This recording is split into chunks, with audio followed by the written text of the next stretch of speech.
Committee members, in your folder, you'll see the rules. We'll need to pass the rules. They are the exact same as they were last year. Entertain a motion to do that at any time. Mr. Chairman, Yes, ma'am. I'm number 11.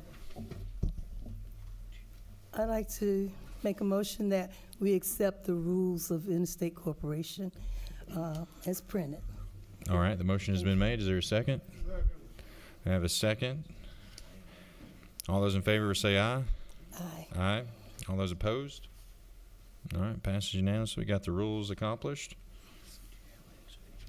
Okay. Yeah. Can we get Senator Watson a folder?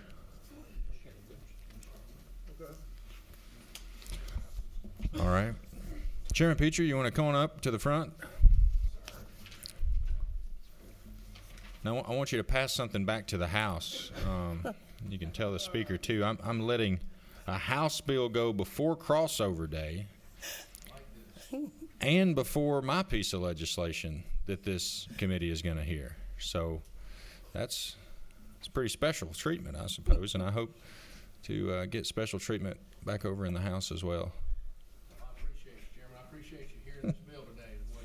All right, thank you. Very much. Yes, sir. All right, sir. If you're ready, I'm gonna dig on in and give y'all some information. So this bill, this is House Bill 117. Has been, I will tell you, I've carried a lot of very high-profile measures since I've been here, and I've never had a bill that's received as much public outpouring of support as this measure. And this began as a bill that would require that seafood sold in Georgia in restaurants will be outside of the COOL Act. You know, we have the COOL Act will require country of origin in groceries. We don't have that in food services. So what we began with, not wanting to increase regulation, but to bring transparency to what people were eating. This measure began as targeting seafood and to label them with the country of origin in restaurants. This bill was changed in working with the Restaurant Association to make it to where it, in my opinion, couldn't possibly be opposed unless you just don't want transparency. Because what we changed it to is only to shrimp at that time, and only, rather than country of origin, to simply explaining if indeed that product is imported. Having said that, Mr. Chairman, let me first, if you don't mind, I'd like to tell this body a little bit about why it's important to me being on the coast. There's a couple of reasons. I want to explain why I believe this is so important. First of all, most of you will probably be surprised to learn that 94% of the shrimp consumed in this country is imported. That is in spite of the fact that we have the safest and the cleanest and the best fishery in the world right here off the U.S. coast. And, well, why is that, and where are they coming from? Well, right now, they're coming from India. That's our #1 importer. China, Ecuador, Vietnam, Thailand, and Indonesia. Now, you have to understand, these are not shrimp the way you and I think of shrimp. So, I was born and raised on the islands of the Georgia coast, been shrimping my whole life. They live in the ocean, right? These shrimp largely never see an ocean. They live in shallow ponds in the countries I just described, third world countries largely. They're government subsidized. Think China. One of our biggest importers is China. So the governments of those countries that are competing with our fishermen are propping them up. And they're raised in these shallow ponds. And for some reason, we have all these antibiotics in them when we test them. Well, why is that? Well, it's because they swim in these shallow ponds in their own feces, and they get diseases, and so they feed them drugs and antibiotics. These products in many countries around the globe, they refuse them. Many countries in the EU refuse them because of what's in them. Shrimp in our own country can't have some of these things because we don't allow it. So what we know concretely is there are not the same health standards with foreign imported products as there are U.S. products. Meanwhile, the FDA tests 0.7% of imported shrimp. 0.7%. And we're talking about 1.5 billion pounds. 0.7% of foreign shrimp. So this is the background upon which this bill started. In the interest of telling people in Georgia what they're feeding their family if they go to a restaurant, I believe this is just a simple matter of transparency. Congress themselves, the FDA achieves less than 5% of congressionally mandated inspections on foreign food facilities. We have food processors in China, most people don't know this, that do not allow U.S. inspectors in, but they're still importing seafood to us. And they don't even allow us to do inspections that we do domestically and that we do from other countries. So this is what people need to know, and part of this is educating people, right? So last year, I'm going to tell you, and then I'm going to move on. Last year, the FDA refused 81 lines of shrimp due to antibiotics coming into this country, mainly from India and Vietnam, by the way, which are the two biggest culprits. We have, if you'll do a simple Google search, you'll learn that indeed Thailand has had a lot of high-profile human trafficking related to farming shrimp. So, folks, this is a different world than domestic wild-caught shrimp. Our shrimpers cannot feed the whole country, and this bill is not about that.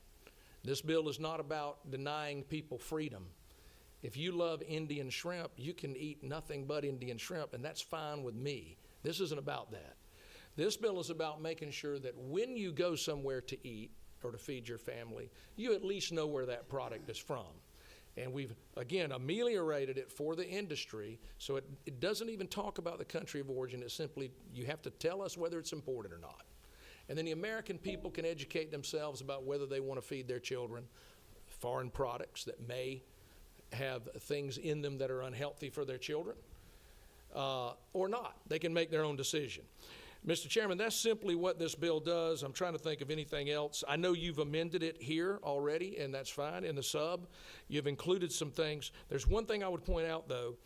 On the menu, and you may want to explain the ads, Chairman. I'll leave that to you. But on the menu portion, we want to make sure that the language that you have continues to emphasize that we want menus to state if they're foreign imported, rather than just placing it. I mean, we certainly don't mind giving the option, but if they have a menu, we want it to be, available on the menu, because I think that's generally what people are going to look for. And can you be a little more specific as to which part of the substitute you're pointing to on so line 11? I'm assuming, Chairman, on the substitute it says, so that served shrimp shall conspicuously display on their menus a disclosure by each menu item containing shrimp stating foreign imported, but then it says or display foreign imported shrimp on I'm sorry, I'm not looking at your new sub. I'm looking at I'm not looking at your 3102. I'm sorry, I've got so many iterations. Okay. Yes, sir. 3102, sir? To be credit. Yes. So then it says, or display foreign imported meat on placards visible to the public. Okay. So if y'all would just contemplate that, I'd like us to if people have a menu, we'd like to make sure that they're using a menu. And so many of those are digital now, right? And so, and again, you're not having to change country of origin every time a new shipment arrives.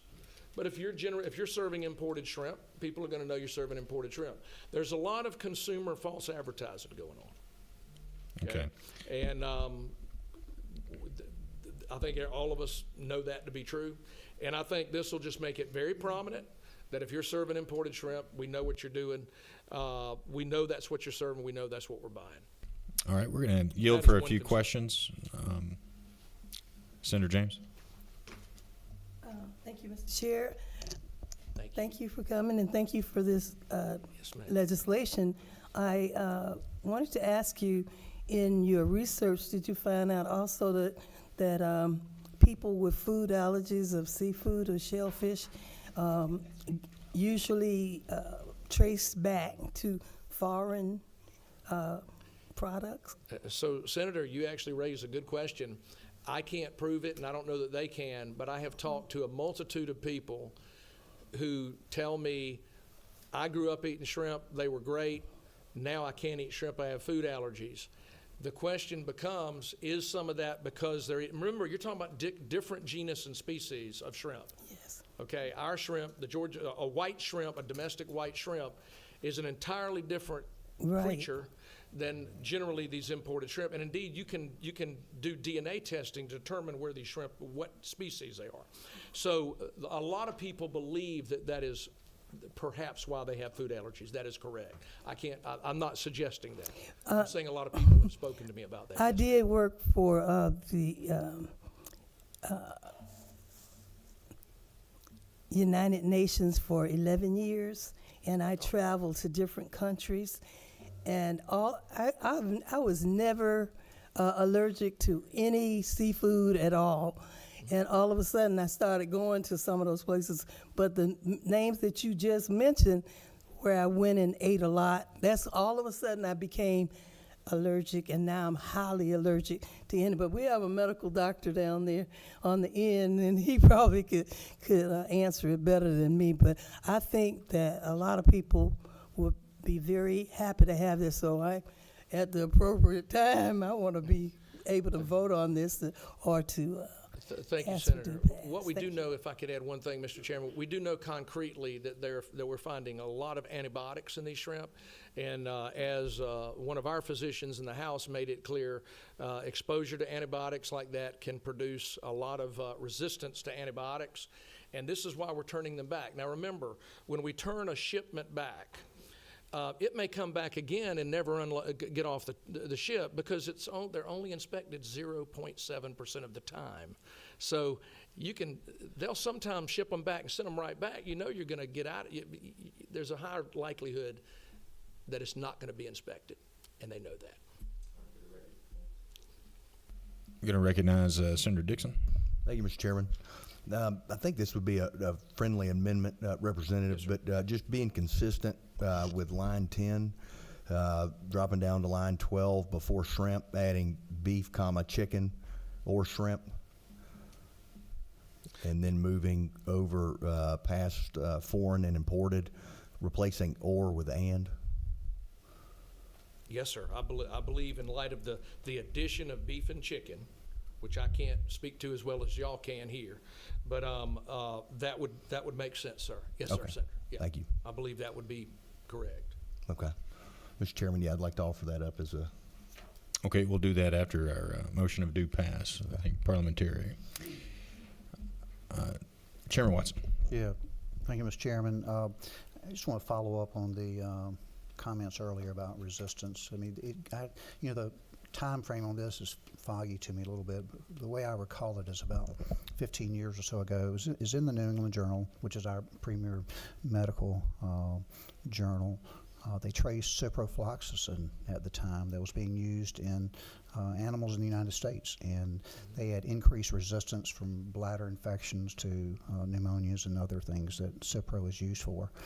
So by that, the FDA has since reduced, or they don't use antibiotics as much as they have in the past, and that's where that started. So that obviously is not the case in other countries, and they don't necessarily follow our direction, but it does increase resistance in humans so that we're resistant to that antibiotic. So the bacteria are resistant to the antibiotic. Can I explain that? That All makes right. sense, sir. Okay. So, And Senator, I would add one thing just to emphasize that something that maybe I failed to mention and should as an aside, and that is what you and I, since you're speaking, and you and I both represent the Georgia coast, I want everyone here to recognize that our shrimping fleet today is a vestige. It's almost gone. We're less than 10% of where we were, and that is because of foreign dumping of trade of really unfair trade practices. Dumping these products in America depresses the wage, and our shrimpers can't make a living anymore. And as you and I both know, we have a lot of shrimpers in our district that guys that used to shrimp and now are sitting idle, and this really is frustrating. So it really, if it will raise awareness that we have clean, safe domestic products that are wild caught nationally, not just in Georgia, I think that's a good thing as an aside. But the purpose here is to let people know what they're eating, Mr. Chairman, and I hope it will accomplish that. There is one more thing I should mention to you. I heard late and need to mention that we might need to address too, and that is our state institutions want to make sure that this language, my understanding was all commercial seafood establishments would carve them out from being, the goal here is not to, affect state hospitals and things of that nature. But if we need to contemplate that. You said commercial food establishment? Yeah, we say here commercial food service establishments and Food service establishment. I'm sorry, is that what I said? Yeah, okay, I got you. Yeah, all commercial food service establishments, so restaurants. I got you. My hope was that excluded our institutions, but they have raised the question that they want to, ensure if possible that, they're not necessarily subject to this. The way I read it, it would be that way. Yeah. Yeah. Senator Mangum. Thank you to the author. You said something just now that kind of pricked me because I like wild salmon, for example. Yes, sir. And I'm not going to try to. Is there a way to even to insert in there whether or not to mandate whether or not it's wild versus would ours, those that are on the coast, be wild versus the farmed? so to Ours speak? would, but I can't speak to everywhere domestically. I think we do have some domestic farming.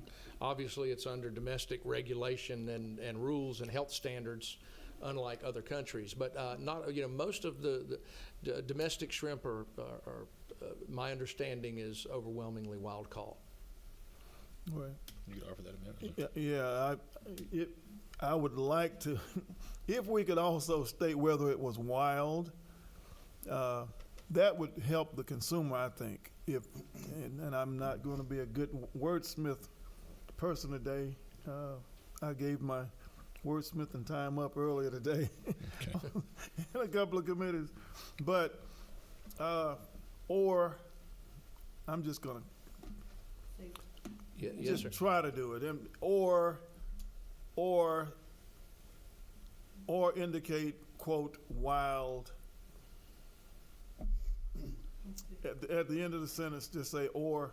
Now, and this is really dangerous, but Senator, if I could speak to that. So Yeah. my only concern again, and I did everything in my power, and I'm hoping they follow through to make sure the restaurant association knew I was not trying to put any undue burden on them. okay, I want transparency. That's my goal, and I believe certainly the will of the House in that vote was this passed with a handful, maybe 7 no votes. So we want transparency. I didn't want to put an undue burden on them. My only concern, which is why we reduced it to them just stating if it's foreign imported. If we have too many other caveats to that, Right. like it's wild, I don't want them to feel like then that I've neglected what I promised them, which is to try to keep it where it's not a burden on industry. We are not about that here. We try to reduce regulations here. This is not about new regs. It's about letting people know what they're eating. And so that would be my only concern is and because we know where the origin is on the package, I don't know that they're always going to know if it's wild or not, sir. okay. That would be my thought. Thank you. All right. We have a motion of due pass from Senator James. Is there any discussion or amendments? Get a second and then Okay. We have a second. I'll second. Okay. We have a second from Senator Watson. And amendments? Okay. Senator Dixon? I'm trying. Oh, no, I just pressed the button. Thank you, Mr. Chairman. As stated earlier, just to bring consistency, adding on line 12, before shrimp, add beef, comma, chicken, or shrimp. And then moving forward to foreign imported, after that word, changing or to and. And that would complete it. Okay. Is there any seconds? Second. Okay. Restate that, maybe? Yeah, it's just basically adding, it's making line 10 where it says beef and chicken, adding beef and chicken to line 12. And then as the representative pointed out, the or displayed, we're changing that or to an and. So it will be, Mr. Chairman, Yep. so it basically would mean that they would have it on their menu as well as on a placard in the store also. Yeah, yes, sir. basically. Thank That's you. what the and would say, yes, Thank sir. All right, we have a second on the amendment. All those in favor or of the amendment, raise your hand. All those opposed, okay, be unanimous. All right, let's see. So, all those in favor of the bill as amended, or all those in favor of the substitute as amended, raise your hand signaling aye. All those opposed, okay, and that'll be unanimous as well. All right, by committee substitute to House Bill 117. All right, Thank you, Chairman. thank you, sir. Appreciate it. Thank you very much. Thanks to all the members as well. Thank you. All right, hold on, committee. We're going to do one more bill, if you've got a moment, and we won't have to call another Interstate Cooperation Committee hearing. You got it right. I don't know. You gonna vote yes on the bill?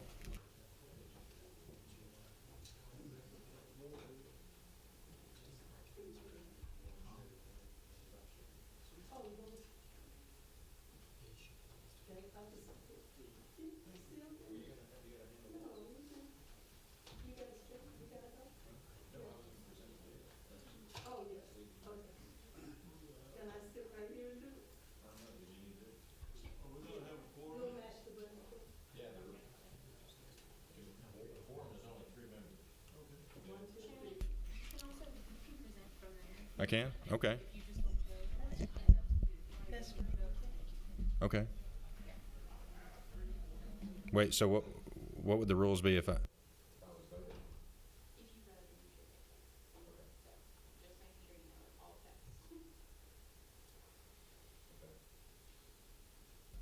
All right. Do you have the Senate Bill 62? Okay, Senate Bill 62 is similar to the piece of legislation. It's called Defend the Guard Act. We passed this out of Interstate Cooperation last year. Senator Magnum, if you've had a chance to review it, what this bill does, it's a very simple piece of legislation.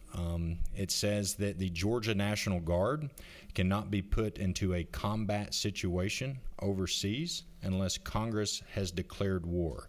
Now, the last time Congress declared war was back in World War II. It still allows for the National Guard to be controlled by the governor.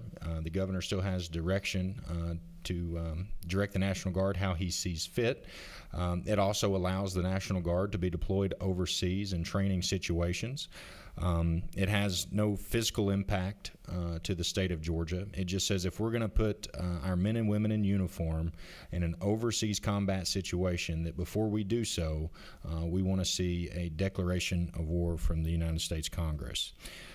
This bill is even supported by the Secretary of Defense.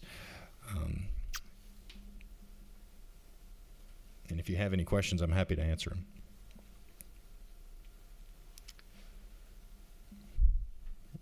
Your 7, Senator? Yes, sir. Yep. Thank you for this legislation.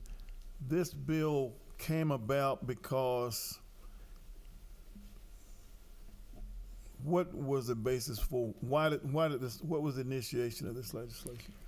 Yeah, thanks, Senator. So many other states have started pushing this through their legislative process, and it becomes from a movement called Bring the Troops Home. And the idea is that a National Guard member, is in many ways kind of a weekend warrior, right? They're going to the weekends and they're training. They're there for the purposes of defending the state of Georgia. And I never want to see our National Guard troops be put into a combat situation unless Congress has declared war. And that keeps basically what this bill does is it keeps the President of the United States from just picking off the Georgia National Guard and inserting them into a combat situation, as was done, obviously during the war in Iraq and in Afghanistan. and other combat situations. So Okay. this prevents the President of the United States from putting Georgia National Guard into combat without a declaration of war. At the proper time, I'll have a motion All right. What is your motion, Senator? It's proper to time. pass. All right. Thank you. Do we have a second? Second. All right. All those in favor will say aye. Aye. It's unanimous. All right. Well, thank you to you both. And the Interstate Cooperation Dinner, hopefully we can get this scheduled next week. So just to let you members that came here know. Do you know which day? We'll figure that out offline. Yep. Is there a motion to adjourn? So moved. Yep. Okay. Discussion? Yes, ma'am. I just got through talking about being allergic to seafood. Okay. So are we going to a place where it's seafood? We'll make sure that we do not go to a place where there's seafood. I mean, if they do, then I have to not be able to eat that and not have it contaminate, touch my food. If the vice chairman cannot eat at the dinner, then I'm not going to eat at the dinner. Thank you, Mr. Chairman. But you don't have to do that. Thank you ma'am. very much. Is there a motion to adjourn? So moved. Second? All right, we're adjourned. Thank you so much. Thank you.